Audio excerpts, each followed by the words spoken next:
Cuando no te identificas con un candidato. Hola. Ya estamos en la época que finaliza esta campaña electoral donde se tendrá que ir a votar.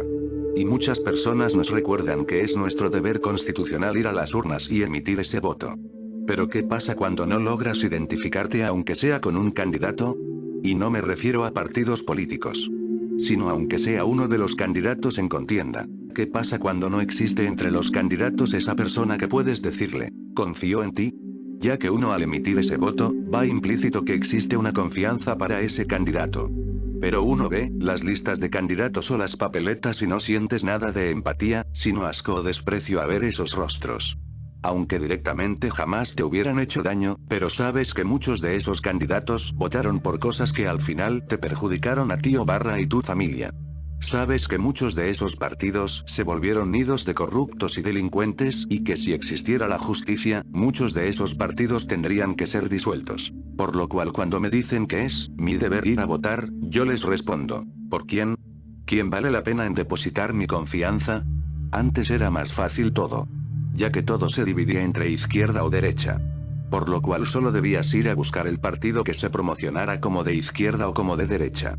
Así de simple eran las cosas. Pero ahora, ya los partidos no desean identificarse con ideologías, ya que las personas ya no saben con qué ideologías irse.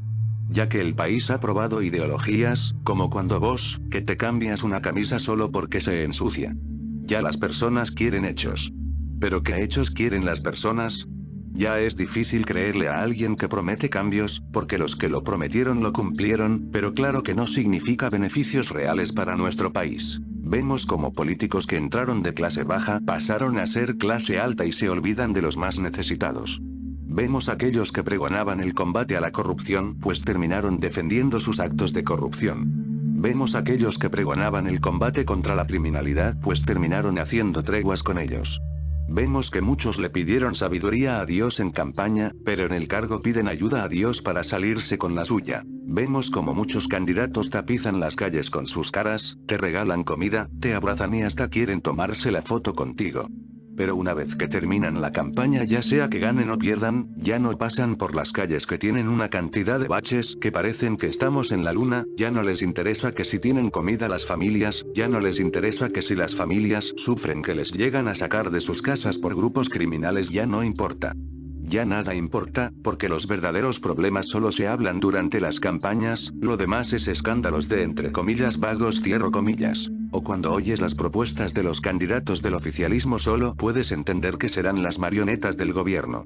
Para ellos nada malo hace este gobierno, pero si hay entre comillas detallitos cierro comillas, pues es culpa de alguien menos del gobierno. Mientras que los de la oposición solo demuestran que solo van a la asamblea para decir la palabra no.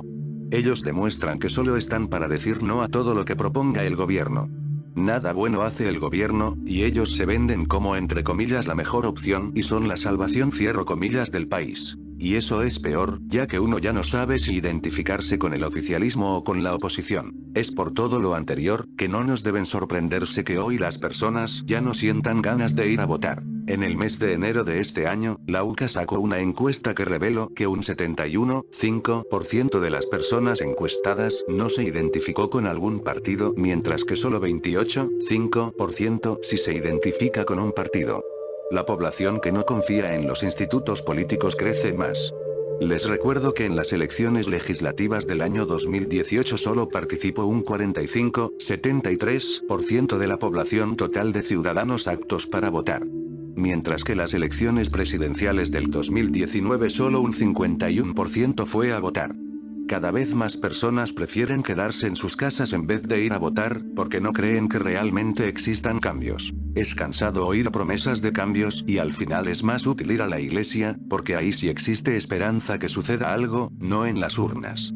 Sin mencionar que a veces nuestra conciencia nos impide ir a votar por candidatos que sabemos que al final del día aportarán su granito de arena para destruir más al país. Y si nuestro corazón ya no se identifica con ellos, quizás nuestra razón sea la respuesta. Quizás sea hora que revisemos cada propuesta y al que creamos que es la más coherente y que es la más factible en la realidad esa será la respuesta. ¿Verdad? Pues no es así de simple. Usemos el ejemplo de los candidatos a diputados de San Salvador en este año. Son 9 partidos y son 216 candidatos, sin contar con el único candidato independiente. Tendríamos que primero revisar la propuesta del partido. Luego revisar las propuestas individuales. Luego compararlas con los otros candidatos y partidos. Casi toda la tarde o noche enfrente de la computadora o celular. Es tedioso y muy cansado. Pues les contaré una anécdota. Yo una vez traté de hacerlo. Pero solo lo hice con 2 partidos de los 7 que competían en mi departamento. Y salí decepcionado. Ya que las propuestas de los partidos eran muy genéricas. Y sin mencionar que la gran mayoría de candidatos solo copiaban y pegaban de las propuestas de otros candidatos, que eran los más fuertes de su partido, o hacían copia descarada de las propuestas del partido. Y más se complicaba en esa época porque no era común que todos usaran las redes sociales. Por lo que me aburrí y hasta ahí lo dejé. Pero al ser muy genéricas sus propuestas no deslumbraba las respuestas de las siguientes preguntas. 1. ¿Por qué lo proponen? 2. ¿Cuándo lo van a proponer? 3. ¿Cómo lo van a lograr que eso se vuelva ley? 4. ¿Cuánto costará eso cuando sea ya ley? 5. ¿Cómo lo van a sostener en el tiempo? 6. ¿Quiénes serán los beneficiarios? 7. ¿Cómo van a evaluar los resultados? Ya que todas las preguntas anteriores son clave para saber si una propuesta es factible en el tiempo. Pero las mayorías de las propuestas no eran capaces de defenderse por sí mismas. Y sin mencionar que si uno buscaba el perfil académico de esos candidatos, da a entender que es mejor ser candidato de un partido fuerte que ir a la escuela o a la universidad. Ya que si llegaran a ese curul, ellos van a ganar más dinero de lo que uno ganaría en esta vida sacando un título. Entonces, ¿qué hacemos si el corazón ni el cerebro sirven para votar?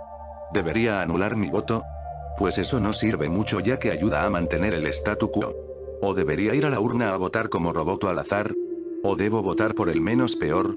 ¿Debo votar por quien considere que no va a dañar mucho nuestro país?